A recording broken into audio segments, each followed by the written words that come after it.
नमस्कार, मैं doctor Amit Kesarwani, founder and director अनुसंधान एकेडमी सिविल लाइंस इलाहाबाद। आप सब लोगों का अनुसंधान एकेडमी के यूट्यूब चैनल पर हार्दिक स्वागत व अभिनंदन करता हूं। स्टूडेंट्स, यूजीसी नेट जेआरएफ में एनवायरमेंट विषय में कुछ महत्वपूर्ण फैक्ट्स के सीरीज के क्रम में मैं आपको सीक्वेंस में आज कंपोनेंट्स ऑफ एटमॉस्फेयर या कंपोनेंट्स ऑफ एनवायरमेंट के अंतर्गत दो कंपोनेंट्स की चर्चा करूंगा, लिथोस्फेयर और बायोस्फेयर। लिथोस्फेयर क्या है और बायोस्फेयर किसे कहते हैं? लिथोस्फेयर पृथ्वी का ठोस घटक है। इसमें तीन परतें शामिल हैं, क्रस्ट, मेंटल और कोर। अगर हम पृथ्वी की स्थिति को देखें तो पृथ्वी के ऊपरी भाग को हम क्रस्ट कहते हैं, नीचे के भाग को हम मेंटल और सबसे नीचे के भाग को यानी अंदर के भाग को कोर कहते हैं। और इस संरचना को लिथोस्फेयर कहा जाएगा। समानता लिथोस्फेयर का मतलब पृथ्वी की कड़ी सतह या परत से लिया जाता है। धरती का सबसे ऊपरी भाग ठोस है, जिसमें समतल चट्टानों, खनिजों और कार्बनिक तत्वों का एक साथ मिलाया जाता है, जिसको मिट्टी के रूप में जाना जाता है। लिथोस्फेयर के अंदरूनी हिस्से में मेंटल और कोर पाया जाता है। ये मैंने आपको एक लिथोस्फेयर की संरचना का डायग्राम दिखाया। बायोस्फीयर क्या है? अब अगला स्टेप है कि अगला जो टॉपिक है वह है बायोस्फीयर क्या है। इसके अंतर्गत जीवित जीव आते हैं जो एक दूसरे के साथ गैर जीवित एबियाटिक घटकों के साथ भी इंटरैक्ट करते हैं। जीवित जीवों में सूक्ष्म जीवों, पौधों और जानवर शामिल होते हैं। यानी जीवित जीव आपस में उनका इंटरेक्शन, ये सब कुछ हम बायोस्फीयर के अंतर्गत रखते हैं। अब वो सूक्ष्म जीव भी हो सकते हैं और हमारे आपकी तरह बड़े जीव भी और विशालकाय जीव भी हो सकते हैं। तो सभी प्रकार के जीवन तंत्र को इसके अंतर्गत रखा जाता है। जीवमंडल में कार्बन, नाइट्रोजन और ऑक्सीजन जैसे तत्वों की बड़ी मात्रा होती है। फास्फोरस, कैल्शियम, पोटेशियम जैसे अन्य आवश्यक तत्व छोटी मात्रा में मौजूद है। पारिस्थितिकी तंत्र में कामकाज का बड़ा हिस्सा सौर ऊर्जा के इनपुट पर आधारित है और इस पारिस्थितिकी तंत्र और जीवमंडल पर सामग्री का विस्तार पुनर्चक्रण है। उदाहरण के लिए हम हरे पौधे प्रकाश संश्लेषण के लिए कार्बन डाइऑक्साइड का प्रयोग करते हैं और वातावरण में ऑक्सीजन को छोड़ देते हैं, जो श्वसन के लिए जानवरों द्वारा श्वास लिया जाता है, जो बदले में कार्बन डाइऑक्साइड जारी करते हैं। जीवमंडल में जीवों के बीच होने वाले अंतरक्रिया सम्मिलित है। जब एक जीव अपने स्वयं के प्रकार के सदस्यों के साथ अंतरक्रिया करता है तो यह अंतर विशिष्ट बातचीत यानी इंट्रा स्पेसिफिक इंटरैक्शन कहलाता है। दूसरी ओर विभिन्न प्रजातियों के बीच अंतरक्रिया अंतर विशिष्ट अंतरक्रिया जैसे तटस्थता, प्रतियोगिता और शिकार शिकारी रिश्ते के रूप में जाना जाता है। प्रतिभागियों को अंतरक्रिया हानिकारक या फायदेमंद हो सकती है, लेकिन प्रजातियों के अस्तित्व, विकास, प्रजनन और निरंतरता के लिए बहुत महत्वपूर्ण है। अब यहाँ पर मैंने भी आपसे एक चर्चा की जिसको हमने कहा कि जीवों के बीच अंतरक्रिया यानी इंट्रा स्पेसिफिक इंटरेक्शन। तो इंट्रा स्पेसिफिक इंटरेक्शन को यहाँ बहुत बेहतर रूप से मैं समझाने का प्रयास करूंगा, क्योंकि ये क्वेश्चन एग्जामिनेशन में पूछे जाते हैं कि पैरासिटिज्म क्या है, कमेंसलाइजेशन क्या है, एनासेमिलिज्म क्या है, म्यूचुअलिज्म क्या है, कंपटीशन क्या है। तो यहाँ पर मैं आपको इन 5 सिद्धांतों को समझाने जा रहा हूं।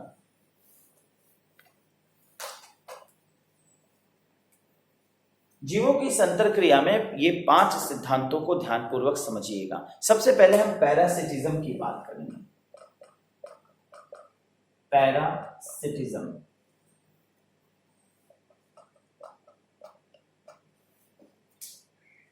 पैरासिटिज्म यानी आप समझ ही रहे हैं, परजीवी की बात हो रही है, पैरासाइट्स नाम से सुना होगा। इसमें एक प्रजाति लाभान्वित होती है, दूसरा जो होस्ट है, मेजबान है, को नुकसान पहुंचता है। यानी किसी एक जीव द्वारा किसी एक मेजबान यानी एक जीव के ऊपर अटैक किया जाना, प्रभाव डालना। अब इस डायग्राम से समझिएगा, पैरासिटिज्म दैट इज ए और ये बी, ए का बी पर अटैक किया जाना और ए का बी से इंटरेक्शन ऐसा होना जिसमें ए को तो लाभ हुआ, यानी ए ये पॉजिटिव है और बी को नेगेटिव हुआ, यानी जिसने अटैक किया वो पॉजिटिव और होस्ट को नेगेटिव नुकसान हुआ। तो परजीवी अब आपके शरीर में कोरोना वायरस एक पैरासिटिज्म है, एक प्रकार से आपके शरीर में आया और उसने लाभ प्राप्त किया क्योंकि उसने अपने जनरेशन को बढ़ाया, अपनी उत्पत्ति किया, और होस्ट यानी जिसके शरीर में प्रवेश किया उसको नुकसान पहुंचा दिया। पैरासिटिज्म उदाहरण के लिए अमरबेल तमाम हो सकता है। कमेंसलिज्म दूसरा, हम अगर दूसरा जो अंतर क्रिया जीवों के मध्य देखें तो वो है कमेंसलिज्म।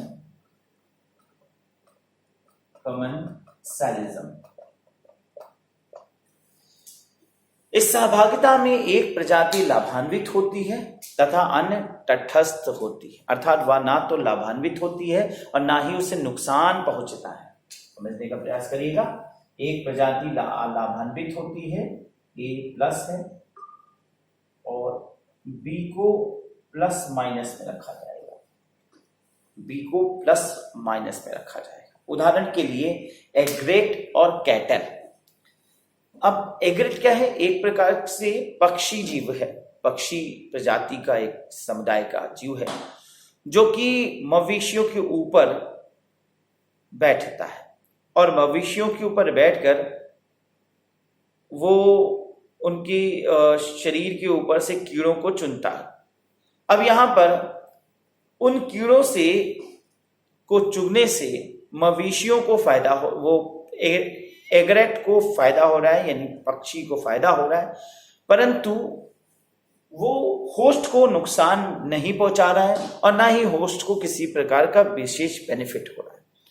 अब इस प्रकार से दो जीवों का इंटरेक्शन, जिसमें एक जीव जो परजीवी या दूसरा जीव जो उस पर अटैक कर रहा है उसे तो फायदा हो रहा है, परंतु अटैकर को फायदा हो रहा है, लेकिन जिस पर अटैक किया गया उसको ना ही फायदा और ना ही नुकसान कहा जा सकता है। तो इसे क्या कहा जाएगा? कमेंसलिज्म। ठीक है, दैट इज एग्रेट और कैटल कमीशन। इसके बाद एमेंसलिज्म की बात हम करेंगे। तीसरा भी है यहाँ पे एमेंसलिज्म।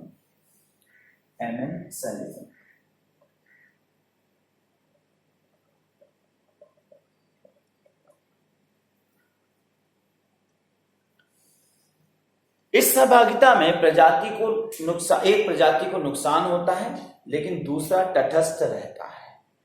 एक को नुकसान और दूसरे को तटस्थता, यानी जिसने अटैक किया उसको नुकसान हो रहा है, जिस पर अटैक हुआ उसको ना ही नुकसान हो रहा है और ना ही उसे कोई क्षति पहुंचे। एग्जाम के लिए पेनिसिलियम बैक्टीरिया के करीब बढ़ता है लेकिन कवक अप्रभावित रहता है। तो ये देखा जाता है कि पेनिसिलियम जो बैक्टीरिया के करीब बढ़ता है वो उसको नुकसान हो रहा है, लेकिन कवक जो है उसको कोई नुकसान नहीं हो रहा है और ना ही उसको प्रभाव हो रहा है। तो ये एमेंसलिज्म है। म्यूचुअलिज्म की बात करें, चौथा है म्यूचुअलिज्म। म्यूचुअलिज्म इस सहभागिता में दोनों प्रजातियां लाभान्वित होती हैं। उदाहरण लिंचेस, कवक और शैवाल के बीच का संबंध। माइक्रोरिजिया, कवक और उच्च पौधे के जड़े, जैसे लाइचेंस। अब इसमें क्या है? दोनों प्रजातियों को लाभान्वित हो रहा है, ए को भी पॉजिटिवनेस और बी को भी पॉजिटिवनेस। अब ए का बी के साथ मिलन होना, बी को भी लाभ है और ए को भी लाभ है। लाइचेंस एक बढ़िया उदाहरण कहा जा सकता है। कवक और शैवाल के बीच में, एल्गाई और कहा जाए तो ऐसा देखा गया फंगस और एल्गाई के बीच में एक दोस्ती होती है जिसमें एक को घर बनाना आता है और एक को खाना बनाना आता है। तो कवक यहाँ पर घर बनाते हैं और कहा जाए तो शैवाल यहाँ खाना बनाना चाहते हैं। तो अब एक से दूसरे का अस्तित्व और दूसरे से पहले का अस्तित्व बना होता है, तो एक दूसरे के बगैर ये जीव जी ही नहीं सकते। अतः इस प्रकार से दोनों का मिलन होता है जिससे दोनों का अस्तित्व बना रहता है, दोनों को प्रॉफिट होता है। तो दोनों का profit, for example husband and wife both are benefit with each other, both are in the same case the same husband is also benefited and the woman and wife is also benefited। तो यहाँ पर male and female दोनों benefited हैं। और इस प्रकार से देखा जाए तो म्यूचुअल अंडरस्टैंडिंग, म्यूचुअलिज्म जिसमें हम सामाजिक रूप से म्यूचुअल अंडरस्टैंडिंग कहते हैं। इसके बाद आता है कंपटीशन। पांचवा है कंपटीशन, प्रतिस्पर्धा, कंपटीशन।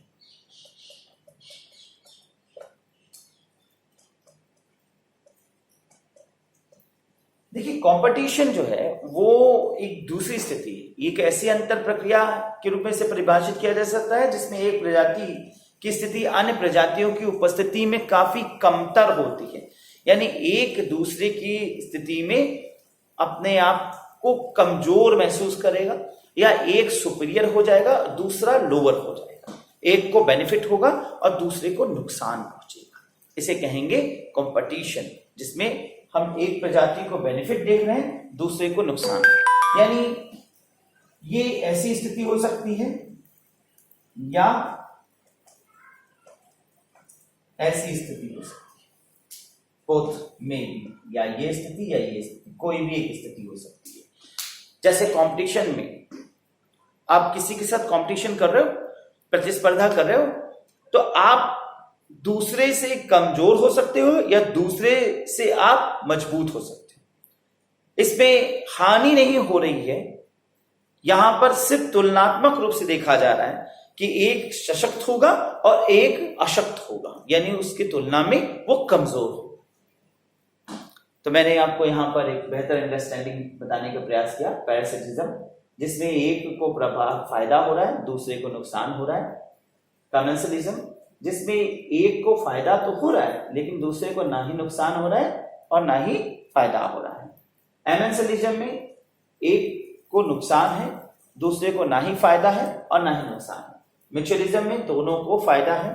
कंपटीशन में दोनों में से एक प्रभावी होगा, एक इनएफेक्टेड रहेगा, यानी ये कह सकते हैं कि एक सशक्त होगा, एक अशक्त होगा, एक निशक्त होगा, एक मजबूत होगा, एक कमजोर होगा।